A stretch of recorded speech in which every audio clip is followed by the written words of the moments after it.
We share common history, culture, tradition, and most importantly, blood relationship.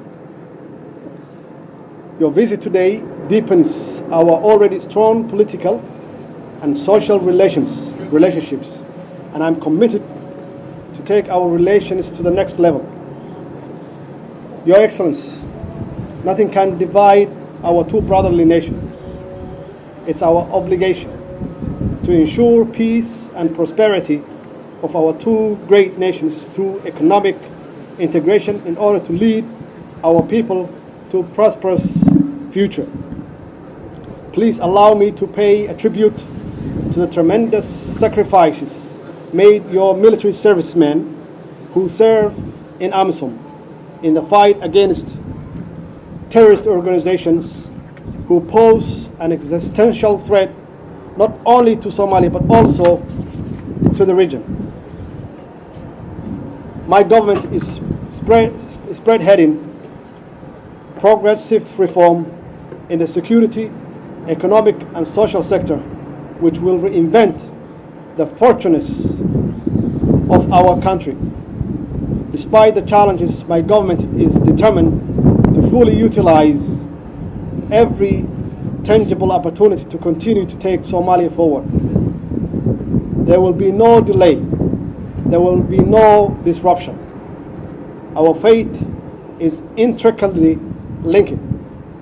It's with this in mind that we must continue to collaborate and collectively work to defeat the current scourge of our region, terrorism and insecurity, and usher an era of economic transformation and prosperity for our countries and the wider region.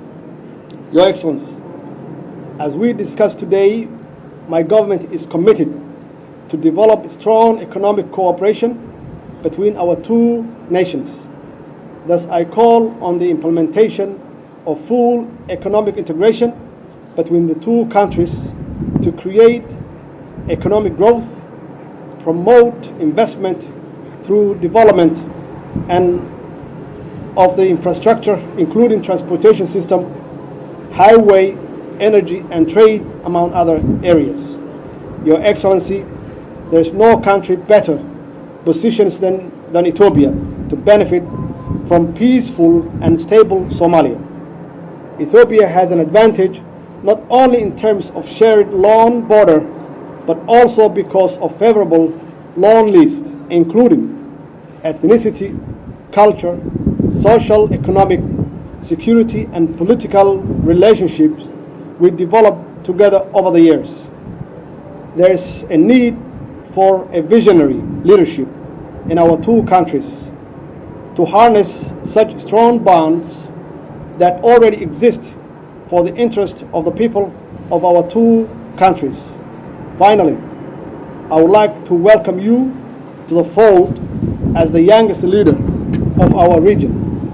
I commend you for the transformative path that you have taken thus far and extend you every support. Thank you, Your Excellency. Thank you very much. Excellency, President Mohammed Abdullahi Mohammed, Excellency Prime Minister Hassan Ali Khayr, Members of Parliament, distinguished guests, ladies and gentlemen, we're here to celebrate Eid in our second home. And greetings from Ethiopia for the people of Somalia. Isko Roma, one Imade Eid Mubarak. I want to start by expressing my appreciation to all of you for the warm welcome and hospitality. I am deeply touched by your reception, and I know it's a sign of your friendship and the people of Ethiopia. Thank you for everything you have done since our arrival. Excellency, I am not here to laminate the past, but to open a new chapter, a new relationship, a new vision, which I want to conquer and work on it in the future. If I go back to history, it is only to learn lesson, to address the underlying drivers of violent extremism. Our goal is a comprehensive strategy to promote regional stability in the Horn of Africa. We must look ahead with a spirit of new leadership and new frontier. I believe Somalis will build a strong and purposeful country. After all, Somalia is one of the world's most homogeneous nation states. You share the same language, the same religion, the same culture, and the same ethnicity. You are brothers and sisters, and we, Ethiopians, stand by you, shoulder to shoulder.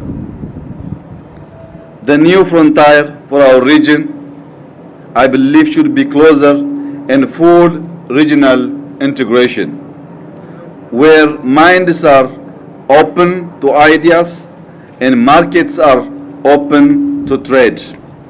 We don't want to hinder ideas to flow from each corner.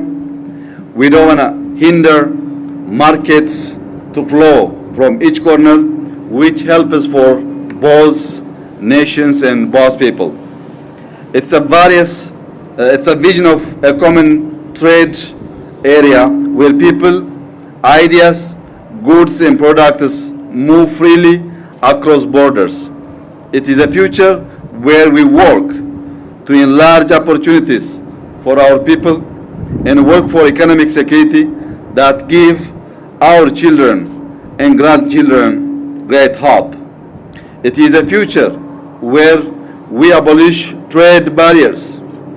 It's a future where we will create a single market in our area, in our region. It's a future where we stimulate more products, more production, innovation, and private enterprise, both here in Mogadishu, also in Ethiopia. The resource of our region and the talent and capacity of our people can provide abundance for all as long as we are prepared to recognize what we have and renounce fully violence and lawlessness. This vision of the region, a diversity of states, each developing all its culture, each solving its challenges according to its own way, but all of us tied together with a shared purpose and respect one another. I am here to tell you such a common project is quite possible. I am here to tell you that we can strengthen and consolidate our partnership. Finally, which I would like to emphasize, in my belief, we need to adopt and implement a border and joint strategy to promote regional stability in the Horn of Africa. While we need to remain vigilant in our counter-terrorism efforts, we will give equal attention to address the underlying drivers of violent extremism in the region. Regional conflict, lack of trade, and investment, and poverty. In closing, I want to reiterate, I am delighted to be here. Somalia and Ethiopia have much in common. We do share blood, we do share culture, we do share religion. We also share rich history. The history of the region on occasion have been tragic, but we know from our experience as well as from conviction, success can be achieved. We can march out of the darkness into the sunlight. We will stand side by side, shoulder to shoulder. We can do better, and we intend to do so. Wahan Urjainai Somalia Gul. Thank you very much. Thank you very much. Barakallah. Thank you. Thank you. So we'll see you in Addis. Absolutely. Thank you.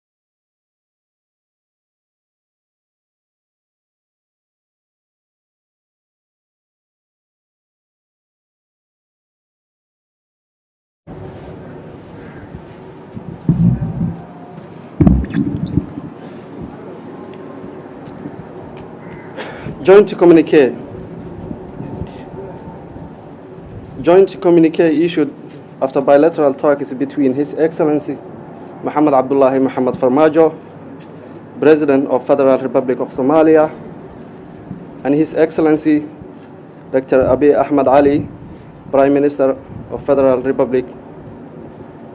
Democratic Republic of Ethiopia, on the occasion of the official visit to Somalia on 16th of June 2018, Mogadishu. At the invitation of the President of Federal Republic of Somalia, His Excellency Muhammad Abdullahi Muhammad Farmaajo, the Prime Minister of Federal Democratic Republic of Ethiopia, His Excellency Dr. Abiy Ahmed Ali, accompanied by a high-level delegation, made an official visit to Mogadishu on 16 June 2018. Number one, the two leaders and their delegation held lengthy discussions covering a wide range of matters of mutual interest, including regional and global affairs. During the discussions, the two leaders renewed their commitment to strengthen their brotherly bilateral relations spanning generations based on shared blood relations, values, history, culture, traditions, and exposed by the principles of good neighborliness, mutual respect, and promotion of mutual interest. The leaders agreed to a renewed engagement to intensify relations based on agreed comprehensive framework which covers, among other things, robust diplomatic relations between Somalia and Ethiopia, with the Federal Republic of Somalia and the Federal Democratic Republic of Ethiopia as the primary interlocutors with sovereign authority. To this end, the two leaders welcomed the formation of the previously agreed Joint Cooperation Commission, JCC, at the ministerial level, and it is function to promote enhanced diplomatic and trade activities on a reciprocal basis that would involve regular bilateral engagements, exchange of attaches, and sponsorship of cultural, sport, and educational exchanges. To aid these strengthened relations and strengthen diplomatic and consular presence in each other's countries, the leaders agreed to open reciprocal diplomatic and consular offices in major cities in Somalia and Ethiopia. The leaders also agreed to introduce measures to allow for the free movement of goods and services by introducing permits and expanding specific visas for travel, for educational, sporting, and cultural purposes to facilitate social integration between Somalia and Ethiopia. Recognizing the potential for harmonious economic development for both nations, the two leaders paid singular focus to economic growth, wealth creation, and the promotion of investment between Somalia and Ethiopia in order to secure a prosperous future for their people, the countries of the Horn of Africa, and ultimately the African continent.